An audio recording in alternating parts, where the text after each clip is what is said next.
APJ Abdul কালামে কৈছিল fail মানে হৈছে ফাৰ্ষ্ট এটেম্প ইন লাৰ্ণিং। যিহেতু আজি হায়াৰ ছেকেণ্ডাৰী ৰিজাল্ট আউট হৈ গ'ল, চ' বহুতৰ ৰিজাল্ট ভাল হৈছে, বহুতৰ বেয়া হৈছে, ইমান টেনশ্যন ল'ব নালাগে। অসমত এইবাৰ 2,41,124 গৰাকী পৰীক্ষাৰ্থীয়ে পৰীক্ষা দিছিল আৰু বৰ্তমান পাছ হৈছে 1,91,798 গৰাকী।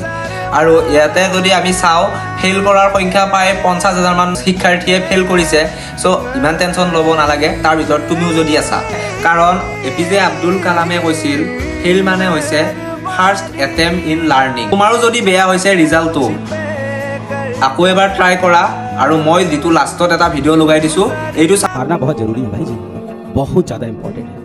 हार के जो आंखों में आंसू आते हैं ना, जो इंसान इमोशनल होता है ना, वो अंदर से इंसान को स्ट्रेंथ देता है। मैं बहुत हारा जीवन में, और जब जब मैं हारा तब मैं अंदर से स्ट्रांग हुआ।